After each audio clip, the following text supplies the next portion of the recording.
Okay, break से पहले हम क्वेश्चन सॉल्व कर रहे थे और मैंने ये कहा था कि अब आप बाकी हैंडआउट के जितने भी क्वेश्चन हम रह गए थे बाकी, वो अब 14 से सिमिलर जो है, अब आप उसको बैठ के एक दफा सॉल्व कर लेंगे। तो ये टॉपिक हमारा एस्टिमेशन थ्योरी का जो है, ये यहाँ पे एंड हो जाता है और अब हम अपने आते हैं नेक्स्ट टॉपिक की तरफ।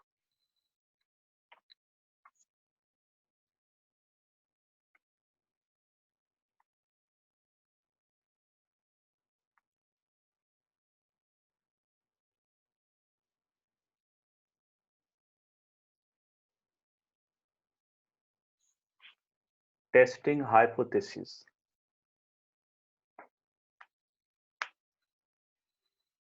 कहने को तो ये हमारा लास्ट टॉपिक है, बट इसके अंदर हमारे पास सब टॉपिक जो हैं वो बहुत सारे हैं।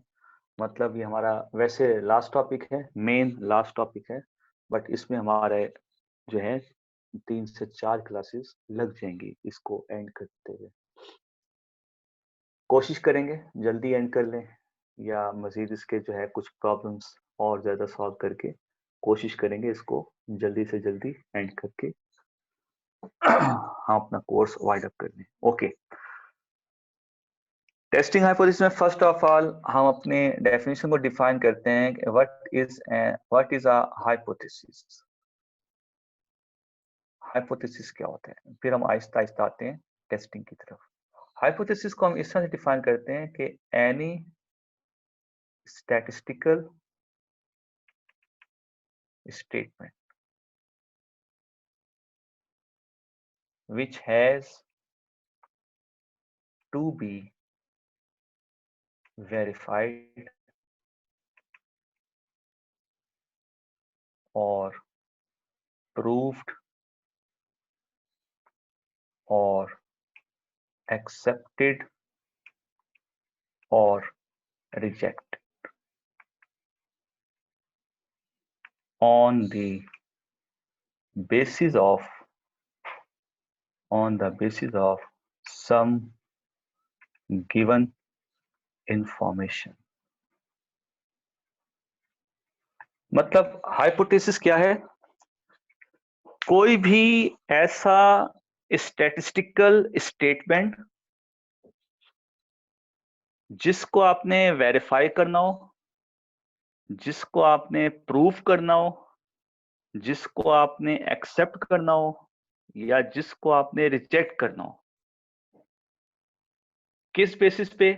कुछ आपको इंफॉर्मेशन गिवन हो, वो कोई भी इंफॉर्मेशन हो सकती है, पॉपुलेशन की भी हो सकती है, सैंपल की भी हो सकती है, कोई भी इंफॉर्मेशन आपको गिवन हो, उन इंफॉर्मेशन को देखकर आप डिसाइड करें कि जो गिवन स्टेटमेंट है हमारी, जो भी स्टेटमेंट है हमारे पास, जो गिवन स्टेटमेंट होगी हमारे पास क्वेश्चन के अंदर, उस स्टेटमेंट को हम एक्सेप्ट करें या रिजेक्ट करें।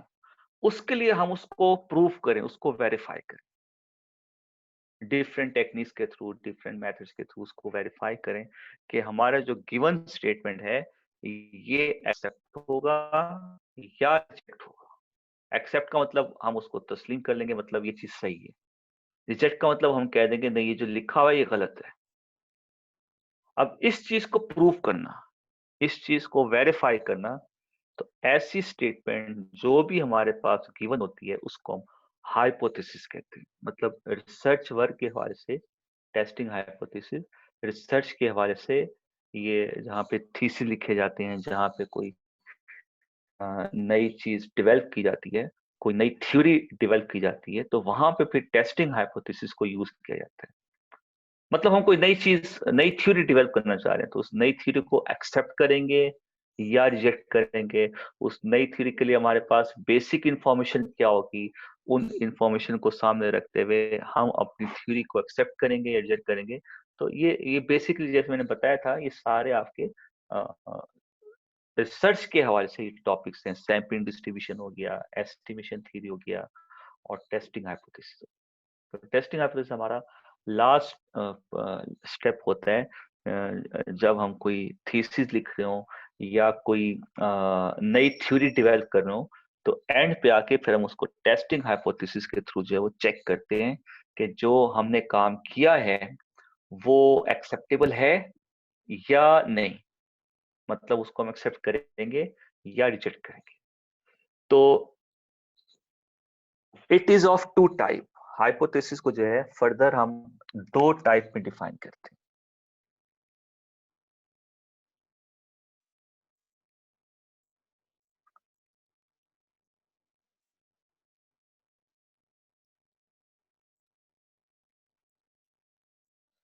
First type is known as null hypothesis,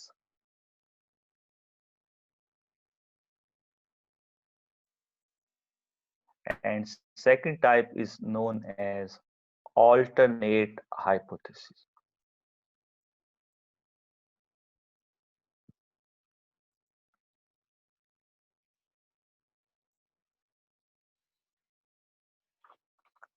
Now, what is the difference between null hypothesis and alternate hypothesis?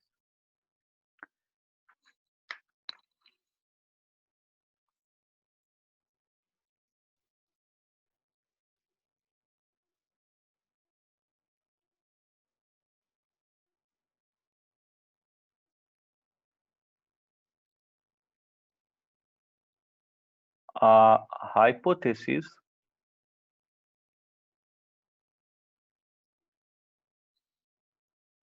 which has to be verified. एक ऐसा स्टेटमेंट, एक ऐसा हाइपोथेसिस जिसको आपने वेरीफाई करना हो, जिसको आपने वेरीफाई करना हो, या यूं कह लें जो आपका ओरिजिनल स्टेटमेंट है is an original statement.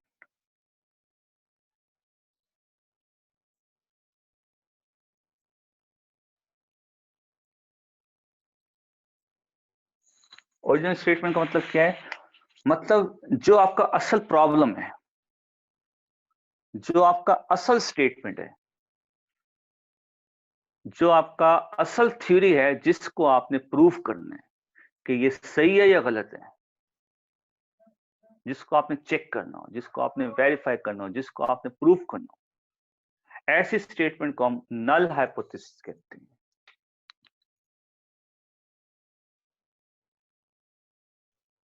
It is denoted by, इसको हम एच नॉट के साथ भी लिखते हैं और इसको हम एच एन के साथ, एच एन के साथ भी लिखते हैं इसको और एच नॉट के साथ भी लिखते हैं। अच्छा, उसके रिस्पेक्ट से जो ऑल्टरनेट होता है, जो ऑल्टरनेट हाइपोथेसिस होता है,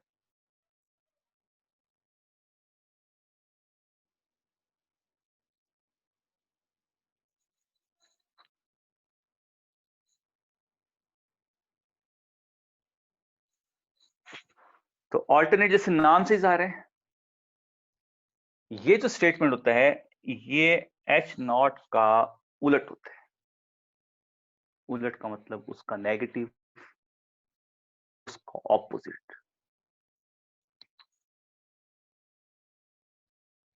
A hypothesis which is the opposite या जिसको आप नेगेटिव कहें, negative statement of null hypothesis. Null hypothesis का जो भी ऑपोजिट बनेगा, नल हाइपोथेसिस का जो भी नेगेटिव स्टेटमेंट बनेगा, उसको हम ऑल्टरनेट हाइपोथेसिस कहते हैं, and it is denoted by,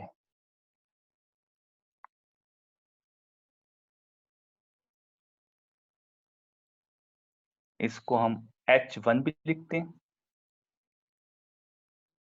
और इसको हम HA भी लिखते हैं।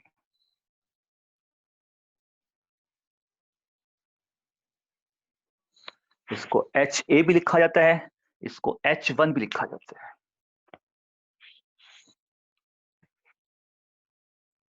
तो हाइपोथेसिस क्या हो गया? एक ऐसा स्टैटिस्टिकल स्टेटमेंट को आपने वेरीफाई करना हो, जिसको आपने चेक करना हो, जिसको आपने प्रूव करना हो कि ये हाइपोथेसिस एक्सेप्ट होगा या रिजेक्ट होगा, ये स्टेटमेंट एक्सेप्ट होगी या रिजेक्ट होगी on the basis of some given information. कुछ आपको इंफॉर्मेशन दे दी जाती है, उसी बेस पे आप डिसाइड करें कि हमारा गिवन स्टेटमेंट सही है या गलत है, हम उसको प्रूव करें। फिर इसकी दो टाइप होती हैं, एक को हम नल कहते हैं, एक को हम ऑल्टरनेट कहते हैं। नल हाइपोथेसिस क्या होता है? आपका जो ओरिजिनल स्टेटमेंट होता है, जिसको आपने प्रूव करना होता है, जिसको आपने चेक करना होता है, जिसको आपने वेरीफाई करना होता है, या सिंपल जो आपके पास क्वेश्चन में गिवन स्टेटमेंट होता है, उसको हम नल हाइपोथेसिस कहते हैं। तो इसको हम H0 और HN के साथ जो है वो डिनोट करते हैं।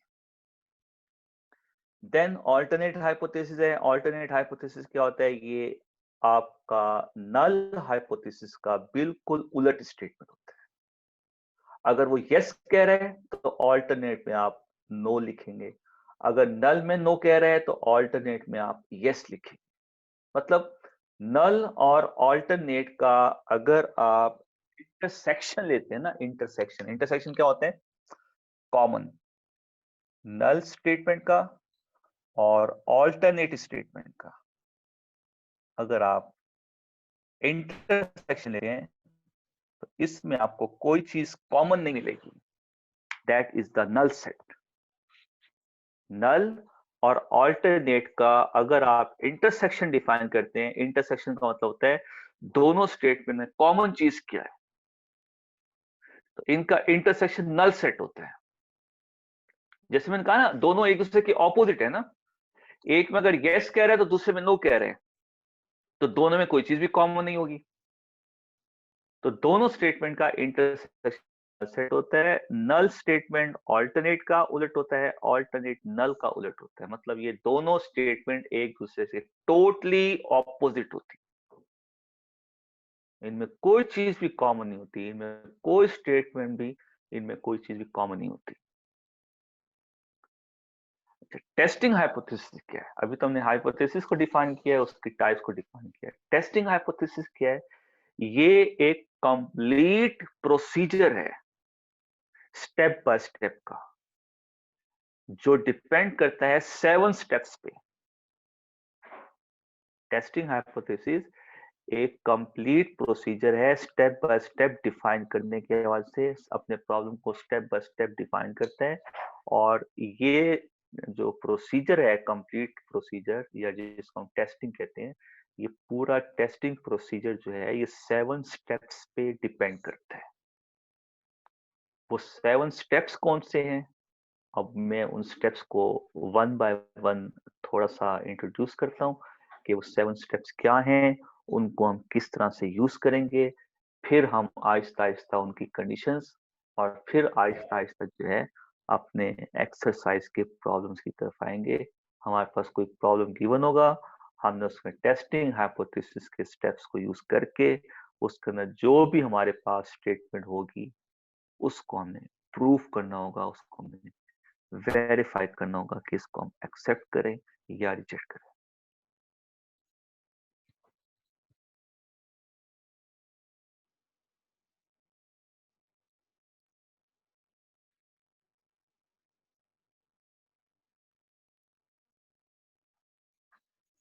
तो अब हम आते हैं टेस्टिंग हाइपोथेसिस की डेफिनेशन की तरफ।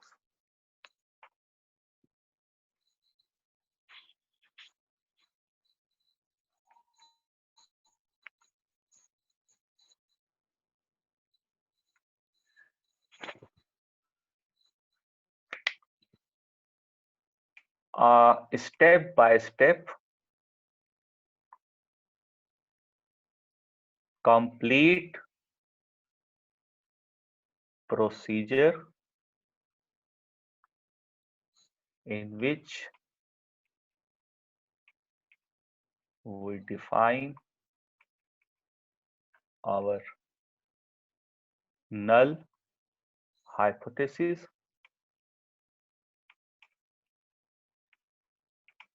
and alternate and on the basis of some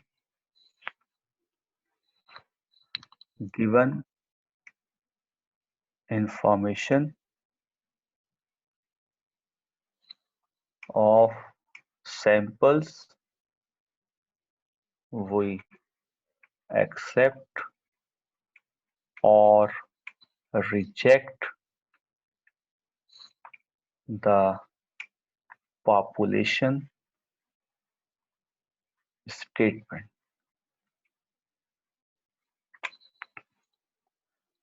मतलब क्या हुआ? एक step by step complete procedure है हमारा। टेस्टिंग हाइपोथेसिस क्या चीज है? एक step by step complete procedure है हमारा, जिसके अंदर हम नल हाइपोथेसिस को डिफाइन करते हैं, उसका ऑल्टरनेट डिफाइन करते हैं, और सैंपल्स की कुछ गिवन हमारे पास बेसिक्स इंफॉर्मेशन होती है। उन बेसिस के ऊपर हम पॉपुलेशन की किसी भी स्टेटमेंट को, जिसको हम नल हाइपोथेसिस ऑल्टरनेट कह रहे हैं, हम पॉपुलेशन की स्टेटमेंट को एक्सेप्ट करते हैं या रिजेक्ट करते हैं। तो इस पूरे कंप्लीट प्रोसीजर को हम कहते हैं टेस्टिंग हाइपोथेसिस, और ये सारा काम स्टेप बाय स्टेप होता है।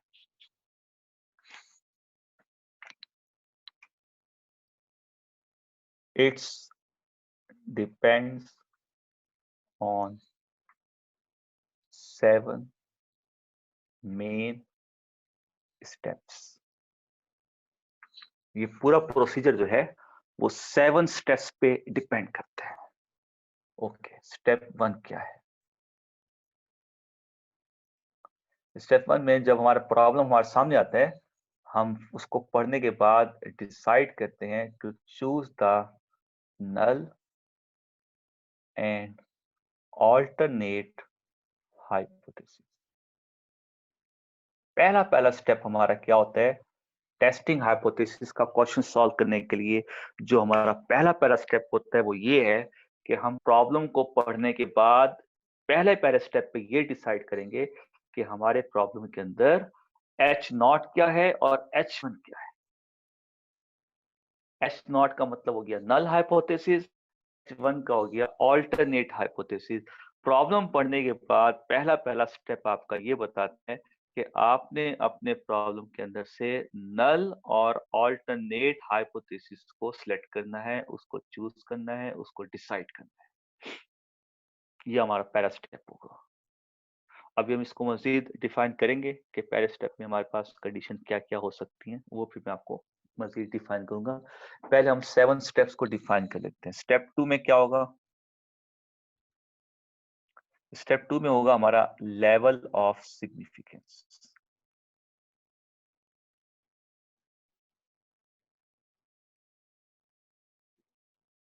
अल्फा की वैल्यू, लेवल ऑफ सिग्निफिकेंस मैंने आपको बताया था कॉन्फिडेंस इंटरवल के, एक हमारा कॉन्फिडेंस लेवल होता है, एक हमारा सिग्निफिकेंस लेवल होता है। सिग्निफिकेंस लेवल क्या होता है? रिजेक्शन की प्रोबेबिलिटी। ठीक है, हमने स्टेप 2 के अंदर रिजेक्शन की प्रोबेबिलिटी को डिफाइन कर। नॉर्मली ये क्वेश्चन में गिवन होती है,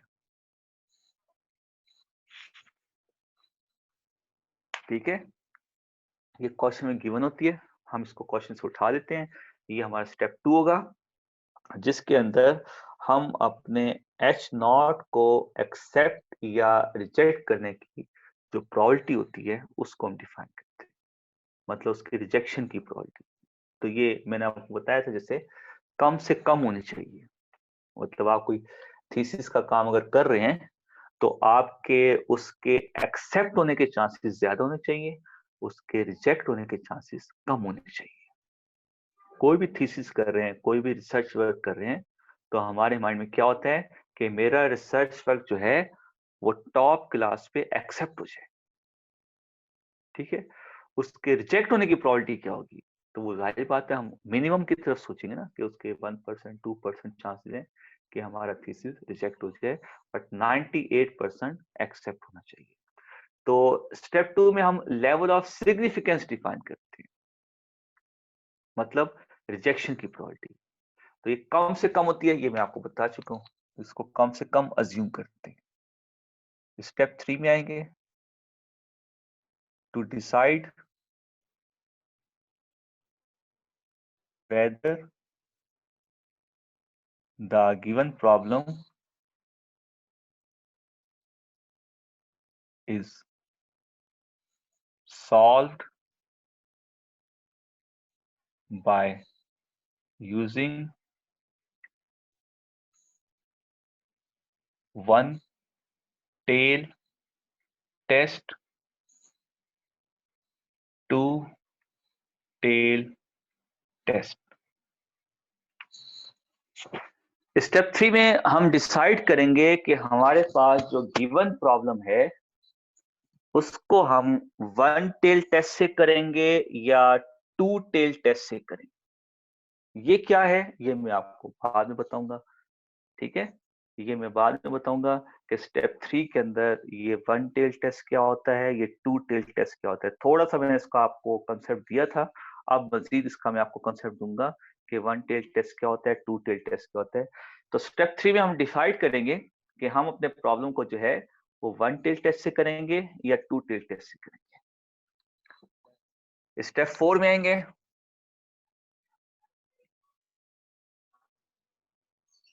स्टेप 4 को हम टेस्ट स्टैटिस्टिक्स कहते हैं।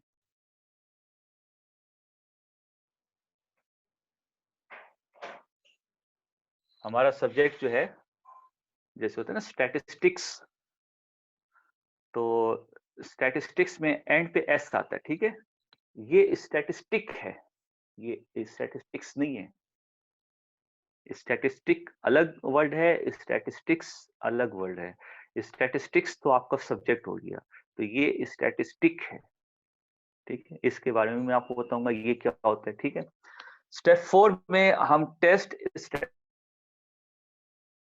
मतलब हम देखेंगे अपने प्रॉब्लम को कि इसको हम Z डिस्ट्रीब्यूशन से सॉल्व करेंगे, इसको हम T डिस्ट्रीब्यूशन से सॉल्व करेंगे, या एक और डिस्ट्रीब्यूशन है जिसको भी हम पढ़ेंगे स्क्वायर कहते हैं। तो हम अपने प्रॉब्लम को देखेंगे कि हम कौन से डिस्ट्रीब्यूशन के को सॉल्व कर सकते हैं। मतलब Z टेबल भी होता है, T टेबल भी होता है, एक काई स्क्वायर का टेबल भी होता है। कौन सा टेबल हम अपने प्रॉब्लम के अंदर यूज करेंगे, कोई एक टेबल यहाँ पे यूज होगा, ये Z वाला, T का या काई स्क्वायर। तो स्टेप 4 में हम डिसाइड करते हैं कि हमारा गिवन प्रॉब्लम किस डिस्ट्रीब्यूशन को फॉलो कर रहा है, Z को, T को या काई स्क्वायर को। काई स्क्वायर अभी हम आगे बढ़ेंगे, फिलहाल इसको मैंने लिख दिया है। तो स्टेप 4 में हम यूज समझ लें कि हम अपना फॉर्मूला डिसाइड करते हैं।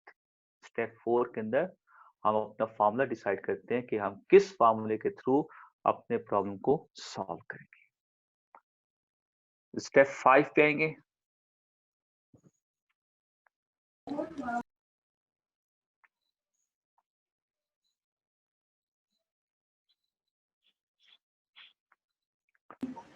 सर इसके लिए 7 स्टेप्स हैं क्या? इसके क्या मतलब, मैंने बताया 7 स्टेप्स हैं, इसके क्या मतलब? ओ वो जैसे सर बायो में होता है ना, उसका मुझे पता नहीं, उसका मुझे पता नहीं। बहरहाल टेस्टिंग हाइपोथेसिस के 7 स्टेप्स होते हैं, ठीक है। फिफ्थ स्टेप इसका होता है आपका सारा का सारा कंप्यूटेशन वर्क।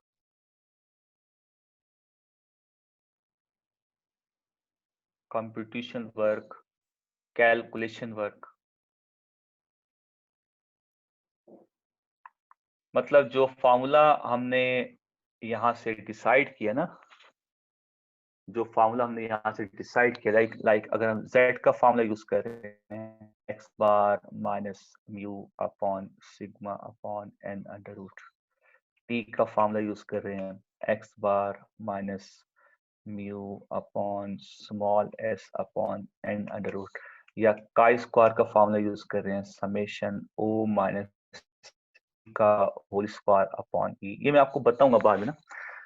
हमने इन फार्मूला यहां से हमने डिसाइड किया कौन सा फार्मूला यूज करना है हमने, और फिर उन फार्मूलाज को यहाँ पे लिखकर जो भी डेटा के अंदर हमारे पास पॉइंट्स गिवन होंगे, इस फार्मूले के अंदर उसको पुट करके उसको सॉल्व करके, मतलब ये स्टेप आपका पूरा का पूरा कैलकुलेशन वर्क होगा, जिसके अंदर हम अपनी वैल्यूज को पुट करके उनके आंसर को कंप्यूट करेंगे। ये हमारा 5th स्टेप होगा।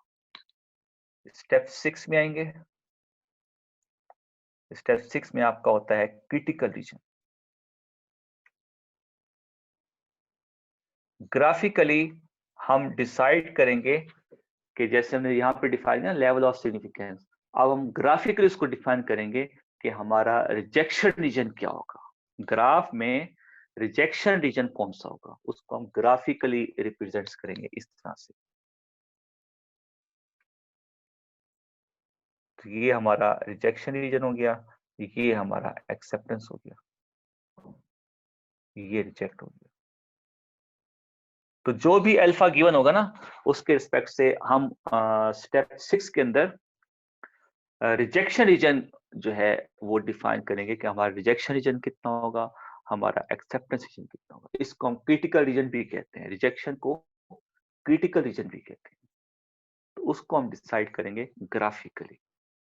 उसके बाद हमारा स्टेप होगा 7, that is our last step, which is known as conclusion.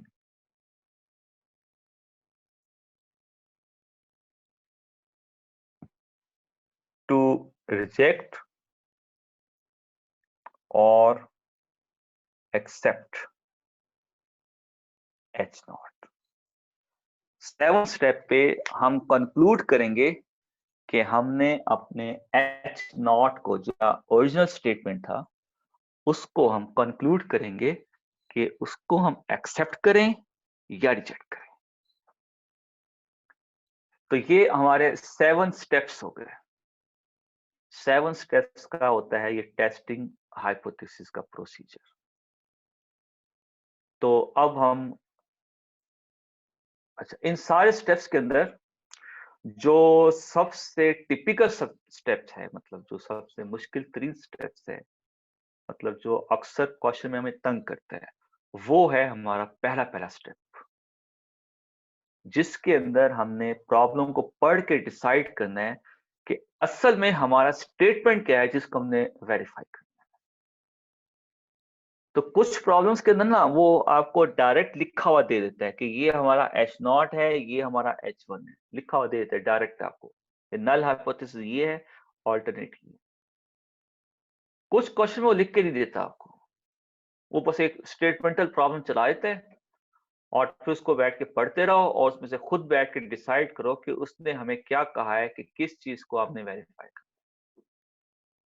तो ऐसे प्रॉब्लम्स के अंदर से H0 को डिसाइड करना और फिर उसका ऑल्टरनेट H1 को डिसाइड करना, ये बाज औकात थोड़ा सा मुश्किल हो जाता है। लेकिन स्टेप 2 जो है ना, स्टेप 2 मैंने बताया क्वेश्चन में गिवन होता है। स्टेप 2 में तो आपको कुछ भी नहीं करना, सिर्फ लिखना ही है बस अल्फा की वैल्यू को, क्वेश्चन में गिवन होगी। स्टेप 3 भी मुश्किल नहीं है, ठीक है। क्यों मुश्किल नहीं है? अगर हमारा स्टेप 1 हमने सही लिख लिया, स्टेप 1, तो ये उस पर डिपेंड करता है। अगर आपने स्टेप 1 सही लिख दिया ना, तो स्टेप 3 भी आपका इजीली लिखा जा सकता है। कैसे लिखते हैं वो मैं आपको बाद में बताऊंगा। स्टेप 4 आपने प्रॉब्लम पढ़ा, आपके प्रॉब्लम के अंदर सेल फॉर्मेशन गिवन है, पॉपुलेशन की इंफॉर्मेशन गिवन है, और आपने डिसाइड किया। बाकी सारी कंडीशन वैसे होंगी जैसे हमने एस्टिमेशन थ्योरी पढ़ा है कि टी टेबल कब यूज होगा, जब सिग्मा इज अननोन और सैंपल का साइज 30 से लेस होगा, और अगर सैंपल का साइज 30 से अबव है तो फिर जी टेबल यूज होगा, और अगर सिग्मा गिवन है फिर भी जी टेबल यूज होगा। मतलब ये भी काम मुश्किल नहीं है, हम क्वेश्चन को पढ़ के डिसाइड कर सकते हैं कि हमने कौन सा फार्मूला यूज करना है अपने प्रॉब्लम। स्टेप 5 भी मुश्किल नहीं है, हमने फार्मूला सेलेक्ट कर लिया, अब हमने डेटा के अंदर से पॉइंट उठा के फार्मूले पुट करके उसको कैलकुलेट करना। ये स्टेप भी मुश्किल नहीं है, ये स्टेप भी मुश्किल नहीं है, सिर्फ हमने ग्राफ ही ड्रॉ करना है ना रिजेक्शन का एक्सेप्टेंस का, अल्फा को देखते हुए। ये काम भी मुश्किल नहीं है। कंक्लूजन उसमें हमने लिखना है, उसमें हमने स्टेटमेंट लिखनी है कि हम अपने एच नॉट को एक्सेप्ट करेंगे या रिजेक्ट करेंगे, मतलब सारे स्टेप्स को देखते हुए। तो ये स्टेप भी मुश्किल नहीं है, मतलब इसमें भी हम वो गिनी चुनी वर्डिंग जो है ना, हर क्वेश्चन के अंदर सेम वर्डिंग लिख सकते हैं, बस एच नॉट एक्सेप्ट होगा या रिजेक्ट होगा, बस ये लिखते हैं। तो इस पूरे स्टेप्स के अंदर, इस पूरे प्रोसीजर के अंदर जो सबसे मुश्किल काम है वो है नल और ऑल्टरनेट डिसाइड करना क्वेश्चन के अंदर से। अगर वो पहले से गिवन है क्वेश्चन में, डिसाइड किए हुए हैं कि ये एच नॉट है, ये एच वन है, तो फिर तो आपका पूरा का पूरा प्रॉब्लम ही आसान हो गया। और अगर गिवन नहीं है तो फिर स्टेटमेंटल प्रॉब्लम पढ़ के हमने खुद डिसाइड करना है कि एच नॉट क्या होगा, एच वन क्या होगा। तो हम हर टाइप के प्रॉब्लम की जो है प्रैक्टिस करेंगे, हम आसान की भी प्रैक्टिस करेंगे और ऐसे प्रॉब्लम की भी क्लास में प्रैक्टिस करेंगे जिसमें हमारे पास गिवन नहीं होगा एच नॉट एच वन, मगर हम क्वेश्चन पढ़ के उसकी वैल्यूज को डिफाइन करेंगे कि इस प्रॉब्लम में हमारा एच नॉट क्या हो सकता है, एच वन क्या हो सकता है। तो अब मैं स्टेप वन की तरफ आता हूँ दोबारा।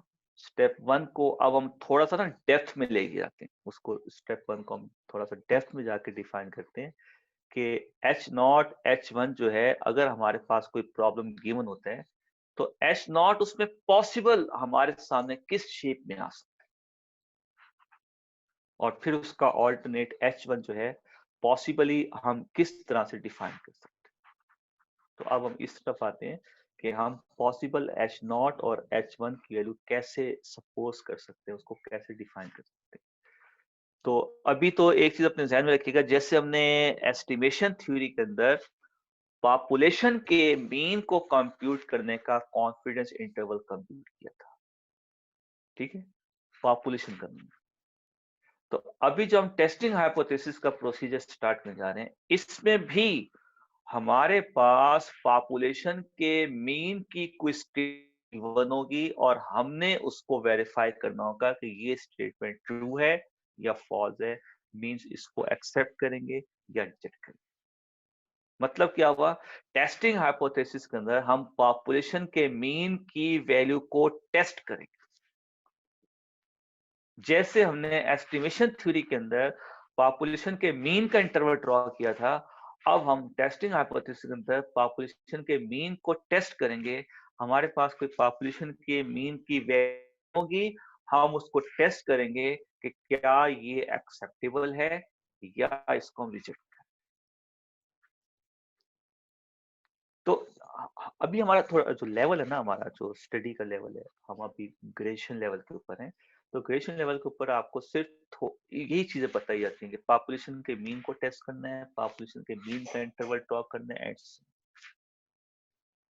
तो यहाँ पे पॉपुलेशन का वेरिएंस भी आ सकता है, पॉपुलेशन का स्टैंडर्ड डेविएशन भी आ सकता है, पॉपुलेशन का रिग्रेशन भी आ सकता है, पॉपुलेशन का कोरिलेशन भी आ सकता है। मतलब हम अपने डेटा के अंदर, जैसे हमने बिजनेस स्टैट्स में पढ़ा ना, mean, median, mod, variance, standard deviation, regression, correlation, index number, जैसे हम पढ़ के आ रहे हैं बिजनेस मैथ में, वो सारी चीजें हम यहाँ पे टेस्ट कर सकते हैं।